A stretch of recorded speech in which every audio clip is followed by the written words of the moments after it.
আমি আবার বলছি, পূর্ব দিক থেকে দক্ষিণ পূর্বের মধ্যের এন্ট্রান্স 24 তারিখে, 25 তারিখে, 27 তারিখে, 28 তারিখে যারা কন্যা বা যারা ভার্গ তারা জাজমেন্টাল হয়।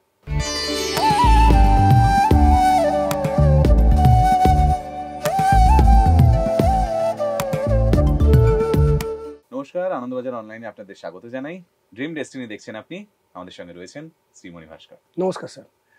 স্যার, বহুবার এমন প্রশ্ন আসে যে সবকিছুই ঠিক আছে কিন্তু কোথাও গিয়ে মাথাটা বিগড়ে রয়েছে কারণ বাড়িতে পরিবেশটা ঠিক নেই। আমরা তো এমনিতেই স্ট্রেসে থাকি বিভিন্নভাবে, তো তার সঙ্গে যদি অশান্তি জুড়ে যায় বাকি কাজকর্ম কি করে বা ঠিক হয়? আপনার অ্যাজাম্পশন বা বিভিন্ন রকমের পর্যবেক্ষণ, এত মানুষকে দেখেছেন আপনি, সেখান থেকে একটু দৃষ্টিপাত করুন এই দিকটায় যে অশান্তি কেন হচ্ছে বা হয় বা কাদের হয়। অশান্তি প্রত্যেকেরই কম বেশি বাড়িতে হয়, কিন্তু বেশি বেশি হচ্ছে কাদের সেটা বলতে পারবো।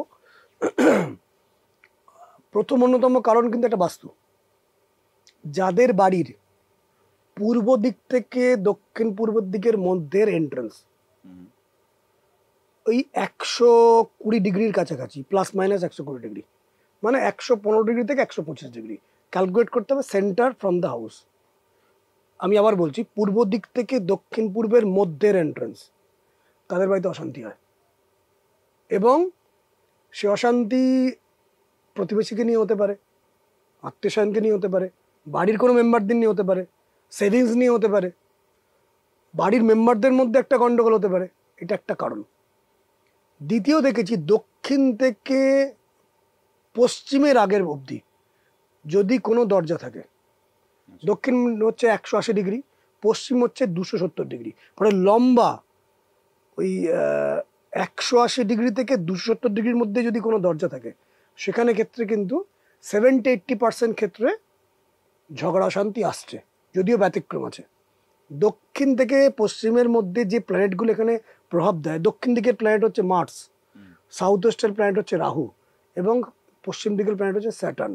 যাদের মার্স, রাহু এবং স্যাটার্ন খুব পাওয়ারফুল, তাদের হচ্ছে না, এই ব্যতিক্রমটা আছে। কিন্তু আমি যেন দেখেছি যে পশ্চিমবঙ্গের রাহু, মঙ্গল, শনি যারা আমাদের কাছে আসেন ম্যাক্সিমাম ক্ষেত্রেই খারাপ। ফলে পশ্চিমবঙ্গের মানুষদের জন্য অধিকাংশ ক্ষেত্রে, সব ক্ষেত্রে নয়, 180 ডিগ্রি থেকে 270 ডিগ্রির মধ্যে যদি এন্ট্রেন্স থাকে, সেখানে সে বাড়িতে অশান্তি, ঝগড়া আসছে। আমি দেখেছি যে দক্ষিণ পশ্চিম অংশে যদি কোনো সাবমার্সিবল থাকে, দক্ষিণ পশ্চিম অংশে যদি কোনো টয়লেট থাকে, দক্ষিণ পশ্চিম অংশে বাড়ির যদি রান্নাঘর থাকে, দক্ষিণ পশ্চিমের অংশের ঘরের কালার সবুজ রং, দক্ষিণ পশ্চিম অংশে বা দক্ষিণ থেকে দক্ষিণ পশ্চিম অংশের মধ্যে কোনো ঠাকুর ঘর, যেখানে পুজো আচ্ছা হচ্ছে, যেখানে আরতি হচ্ছে, যেখানে ধূপধুনো জ্বালানো হচ্ছে, যত ধূপধুনো জ্বালানো হচ্ছে, যত পুজো করা হচ্ছে, যত মন্ত্রপাঠ করা হচ্ছে, তত অশান্তি বাড়বে। আমি দেখেছি যাদের বাড়ির উত্তর পশ্চিম কর্নার থেকে ব্যাকের একটা কোনো এন্ট্রান্স, মেন এন্ট্রান্স না, ব্যাকের কোনো একটা এন্ট্রান্স, ছোট এন্ট্রান্স, তাদের বাড়িতে অশান্তি হচ্ছে। তাহলে এটা প্রথম কর্তব্যকে সেই এন্ট্রান্সগুলোকে রেকটিফাই করা বা বন্ধ করা, এটা প্রথম। দ্বিতীয় দেখতে পাচ্ছি যে কিছু কিছু ডেট আছে, ইংরেজি ডেট, সেই ডেটে যারা জন্মগ্রহণ করেন, সেই ডেটে জন্মগ্রহণ করার জন্য তাদের বাড়িতে অশান্তি বেশি বেশি করা হয়। যেমন 11 তারিখের ডেটে যারা জন্মগ্রহণ করে ইংরেজি মতে, 14 তারিখে, 16 তারিখে, 17 তারিখে, 18 তারিখে, 24 তারিখে, 25 তারিখে, 27 তারিখে, 28 তারিখে এবং 31 তারিখে, এই 11খানা ডেট যারা জন্মগ্রহণ করছেন তাদের বাড়িতে অশান্তি বেশি হয়, যে কোনো ইংরেজি মাসে। 11, 13, 14, 16, 17, 18, 24, 25, 27, 28 এবং 31 ইংরেজি ডেট অনুযায়ী যারা জন্মগ্রহণ করেন তাদের প্রবলেম আসছে। যাদের জুলাই মাসে জন্মগ্রহণ করেন বা যারা এপ্রিল মাসে জন্ম করেন, তাদের ক্ষেত্রেও কিছু কিছু ক্ষেত্রে অশান্তি আসার চান্স থাকছে। ইংরেজি মাস জুলাই এবং এপ্রিল, এদের বাড়িতে অশান্তি লেগে থাকে, এটা আমি দেখেছি। আগের যে বাস্তব রুলগুলো বললাম তার সাথে যদি ডেট অফ বার্থটা মিলে যায়, তাহলে অশান্তির পরিমাণ আরও বেড়ে যায়। আমি দেখেছি যে বেডরুম, মানে যেখানে মাথা রাখছে, সেটা একটা বড় ইম্পর্টেন্ট ফ্যাক্টর। মানে কোথায় তার বেডরুমটা রয়েছে। আমাদের হরোস্কোপে 12খানা লগ্ন থাকে, 12খানা রাশি থাকে। 12খানা লগ্নের 12খানা জায়গায় নেগেটিভ আছে। যেমন যাদের মেষ লগ্ন, মেষ, বৃষ, মিথুন, কর্কট, সিংহ, কন্যা, তুলা, এরকম 12খানা লগ্ন হয়। সেই প্রত্যেকটা লগ্নর খেয়াল রাখতে হবে সেইখানে যেন বেডরুম না থাকে। যেমন আমি দেখেছি যাদের মেষ লগ্ন তাদের সাউথ ওয়েস্টের যদি ঘর থাকে, এই লগ্ন আর রাশি তো এক নয় বোধহয়। এক নয়, লগ্ন মানে হচ্ছে সার্টেন 2 ঘন্টা, সেই 2 ঘন্টায় এই পিরিয়ডের মধ্যে যাদের জন্ম হলো তাদের একটা লগ্ন হয়, আর রাশিটা 2.5 দিন থাকে। আচ্ছা, লগ্ন দিয়ে বিচারটা হয়। Okay. লগ্ন হচ্ছে ব্রেন আর রাশি হচ্ছে হার্ট। আচ্ছা, মানে হার্ট মানে বলতে চাইছি হৃদয়ের ফিলিংস, আর লগ্ন হচ্ছে ব্রেনের অ্যাটিটিউড। আমরা যা কিছু তার মানে প্রতিটি মানুষেরই আপনারা যখন বিচার করেন রাশি এবং লগ্ন দুটোই দেখেন। দুটোই দেখি, এবং কোন মাসে জন্মগ্রহণ। আচ্ছা, যেমন ধরুন একজন কোনো জাতকের মেষ লগ্ন, তার মানে তার যদি ডার্কার সাইডগুলো দেখি, তার ডার্কার সাইড হচ্ছে মেষ লগ্নের জাতকদের কমন যে দেখেছি আমি, যে আনপ্রেডিক্টেবল, তাকে প্রেডিক্ট করা যাবে না। মেষ লগ্নের জাতক তারা, এটা কি আপনাদের জন্যও, মানে আপনি যখন প্রেডিক্ট করার চেষ্টা করছেন সেটার ক্ষেত্রে বলছেন নাকি এমনি কোনো তার আচার আচরণ? না না, আমি দেখতে পাচ্ছি লোকটার মেষ লগ্ন আচ্ছা, আনপ্রেডিক্টেবল, মানে তার জীবন সম্পর্কে প্রেডিক্ট করা যাবে না এমন নয়, আচ্ছা, সে লোকটাই আনপ্রেডিক্টেবল। Okay. কখন কখন কি বিহেভিয়ার করবে কেউ জানে না। Okay, আমি সেটাই বললাম। হ্যাঁ, 2 নম্বর সে ডিস্ট্রাকটিভ, ওকে, ডার্কার সাইড, মানে দুম করে কোনো একটা জিনিসকে কিন্তু কন্ট্রোল পাকিয়ে দেবে। যখন খারাপ দশা আসবে তখন তারা সেই কাজটা করে ফেলবে। ওকে, বা যারা মেষ লগ্নের জাতক তারা ইমপেশেন্ট হয়, ফলে লগ্নগুলো কিন্তু আমাদেরকে ব্রেনের অ্যাটিটিউডটা বুঝিয়ে দেয় কোথায় নেগেটিভ আছে। আমরা প্রত্যেকে কোনো না কোনো লগ্ন আছে। বৃষ লগ্নের যেমন জাতক, তারা একটু লেজি এবং সাই হয়, ক্রিয়েটিভ হয় কিন্তু লেজি এবং সাই, এবং মেটেরিয়ালিস্টিক হয়। যারা মিথুন লগ্নের জাতক, এগুলো এখন বেশিরভাগ সময় না এই টার্মগুলোর থেকে ইংরেজি টার্মগুলো বেশি বোঝে লোকজন। দুটোই বিচার করতে হয়। যেমন মানে আচ্ছা, এটা কি আলাদা হয়? হ্যাঁ, মানে আলাদা আলাদা নাও হয়, মিলতে কিন্তু পারে। না না মিলবে, আচ্ছা, প্রত্যেকটাই মিলবে। লগ্ন যেমন মেষ, তার ওয়েস্টার্ন মতে তার সেটা হচ্ছে এরিজ, এগুলো তো বোধহয় বার্থ ডেট দিয়ে হয় না? বার্থ ডেট দিয়ে, হ্যাঁ, বার্থ ডেট দিয়ে এত ডেট থেকে এত ডেটের মধ্যে যারা জন্ম, কিন্তু তাদের মতো ইনফ্লুয়েন্স থাকে। এতটা সামারাইজ করে এত সরলভাবে কি বলা যায়? আমি বললাম না, হ্যাঁ বলা যায়। আমি বললাম না 3টে জিনিস দেখতে হয়, লগ্ন দেখতে হয়, রাশি দেখতে হয়, কোন মাসে জন্মগ্রহণ করেছে, এই 3টেকে একসাথে মেলাতে হয়, ওকে, দিয়ে তার থেকে জিনিসটা বার করতে হয়। মানে এটা অ্যাস্ট্রোলজি হচ্ছে অনেকখানি একটা সুন্দর রান্না, মিশিয়ে বলতে হয়। যেমন মিথুন, যাদের জেমিনি, তারা একটু ডুয়ালিস্টিক নেচার হয়, মানে এটাও চিন্তা করছে ওটাও চিন্তা করে, সকালে এক ভাবলাম রাত্রে আর এক। এরা মেটেরিয়ালিস্টিক হয়, ম্যানিপুলেটিং হয়। ম্যানিপুলেটিং করা খারাপভাবে ভাবলে হবে না, নিপুণভাবে কোনো একটা কাজকে নিজের উদ্দেশ্যে ইউজ করে নেওয়া। যারা কর্কট বা লিডিং পাওয়ার তা। হ্যাঁ, লিডিং ঠিক নয়, লিডিং পাওয়ার তো অন্য, ওকে, লিডিং পাওয়ার থাকে আবার অন্য ক্ষেত্রে। এটা ঠিক ম্যানিপুলেটিং, মানে আমি জানি কোথায় কোথায় কার কার কোথায় কোথায় নেগেটিভ পয়েন্ট আছে, সেটা সুইচগুলো টিপলে কি হবে? কি হবে সেই সুইচটা টিপে দিয়ে তাকে মুখটা চুপ করিয়ে দেবো, দিয়ে আমার ফেভারে নিয়ে আসবো। শুনতে খারাপ, হ্যাঁ, শুনতে খারাপ লাগলো, কিন্তু এটাই সেটাই সত্যি, তো ফ্যাক্ট। এটাই ফ্যাক্ট। যারা জেমিনি তারা এটা হয়, সেটা অ্যাসেন্ডেন্ট হতে পারে, সেটা রাশি হতে পারে, সেটা ওয়েস্টার্ন মতে তার সাইন হতে পারে, সানসাইন হতে পারে। যারা ক্যান্সার, এদের ক্যারেক্টার হচ্ছে, এদের নেগেটিভ সাইডগুলো বলছি, পজিটিভ সাইড তো অনেক বলেছি অনেকবার। এরা খুব ক্লিনজি হয়, মানে যে কাজটা করবে সেখান থেকে বেরিয়ে আসতে পারবে না, এবং over caring, over sensitive, over emotional. যারা সিংহ বা লিও, তারা অ্যারোগ্যান্ট হয়, ইমপেশেন্ট হয়, এক্ষুনি চাই কোনো একটা জিনিসকে, ইজিলি ইরিটেটেড হয়ে যায়, ওভার অ্যাঙ্গার্ড হয়ে যায়, মানে মানে এক্ষুনি চাই জিনিসটা। এদের মধ্যে লিডিং ক্যাপাসিটি থাকে, সিংহের মধ্যে, লিওর মধ্যে লিড করা।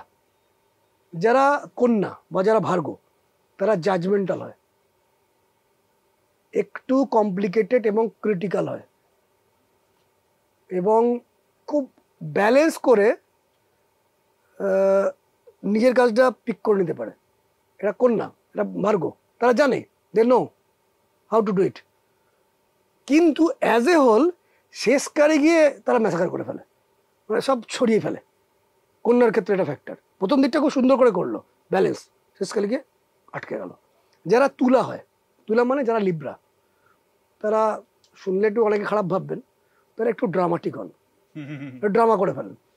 মানে তুলা সানসাইন হতে পারে, তুলা মানে লিব্রা অ্যাসেন্ডেন্ট হতে পারে, রাশি হতে পারে, এবং তারা একটু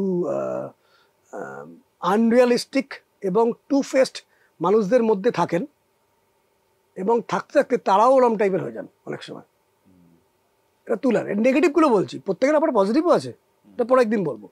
যারা বৃশ্চিক, স্করপিও, তারা একটু জেলাস হন, একটু রিভেঞ্জফুল হন, নাহলে খুব ভালো। দেখেন না বিছে কিরম, একদম ধার দিয়ে যাবে, কাউকে ডিস্টার্ব করবে না, দেওয়ালে ধার দিয়ে কাউকে ডিস্টার্ব করবে না, কিন্তু পাটা দিন এত জ্বলবে। যারা যারা বিচের কামড় খেয়েছেন এবং যারা যারা সাপের কামড়ও খেয়েছেন, তারা দুই ডিফারেন্স করায়, জ্বালাটা কিন্তু বিচের বেশি। সব সাপ তো কামড়ালেই মারা যাচ্ছে এমন নয়, আমার কাছে এরকম আমি জেনেছি। যারা ধনু তারা ওভার মেটেরিয়ালিস্টিক হন এবং নইটল, আমি সব জানতাম, সব জানি, কিন্তু সেটা সে দেখাবে এবং ইমপেশেন্ট হয়, এক্ষুনি চাই, এবং আপনি যা খুশি বলুন আপনার অর্ডার মানবে না, বলবে আমি মানছি, মানবে না। এটা হচ্ছে সাইটেরিয়াস ধনু, বলবে আমি সব মানছি, কোনো চিন্তা নেই, সব করবো, কিন্তু কিছু না কিছু করবে না সে ইচ্ছা করে। যারা মকর হয় বা যারা ক্যাপ্রিকন, তারা হেল্পফুল হয়, অন্যদের প্রচুর হেল্প করে, করার দরকার নেই সেখানে হেল্প করে ফেললো, কিন্তু প্রত্যাশাও প্রচুর করে। হেল্পটা করার উদ্দেশ্য হচ্ছে আমি যেন বড় কিছু পাই, এবং কিছু কিছু ক্ষেত্রে মেটেরিয়ালিস্টিক হন এবং একটু মিথ্যাচরণ করে ফেলেন, মানে অন্ধকারে রেখে দেয় লোককে। যারা কুম্ভ বা যারা অ্যাকোয়ারিয়াস, তারা রেবেলিয়াস হয়, বিদ্রোহ ঘোষণা করে দেয়। এই ঠিকঠাক চলছিল, হঠাৎ করে কোল্ড হয়ে গেল, ঠান্ডা, চুপচাপ সুইচ অফ করে ফেললো, ক্লোজড অফ হয়ে গেল।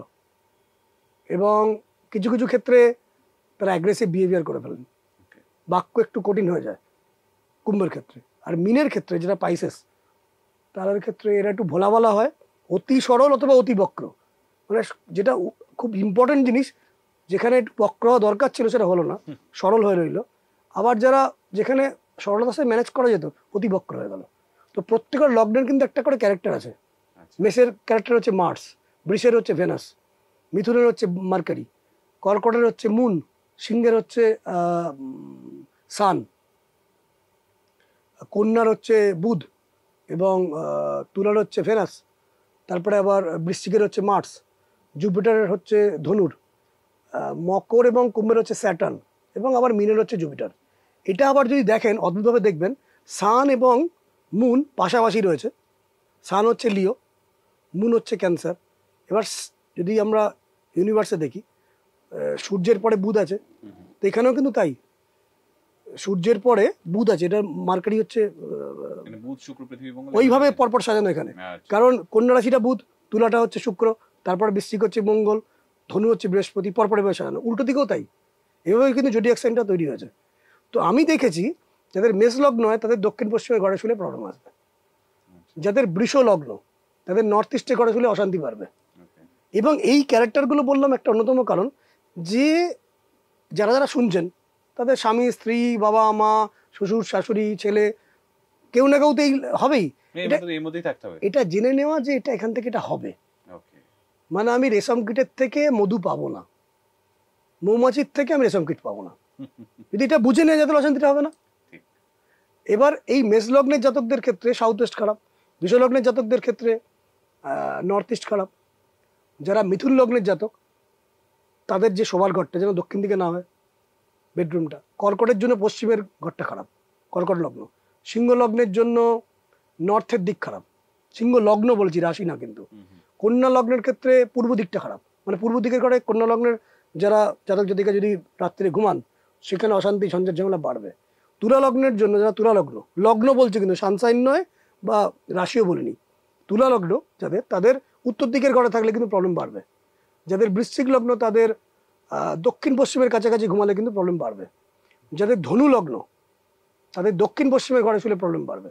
যাদের মকর লগ্ন তাদের পূর্ব দিকের ঘরে শুলে প্রবলেম বাড়বে। যাদের কুম্ভ লগ্ন তাদের উত্তর দিকের ঘরে শুলে প্রবলেম বাড়বে। যাদের মীন লগ্ন তাদের দক্ষিণ পশ্চিমের ঘরে শুলে প্রবলেম বাড়বে।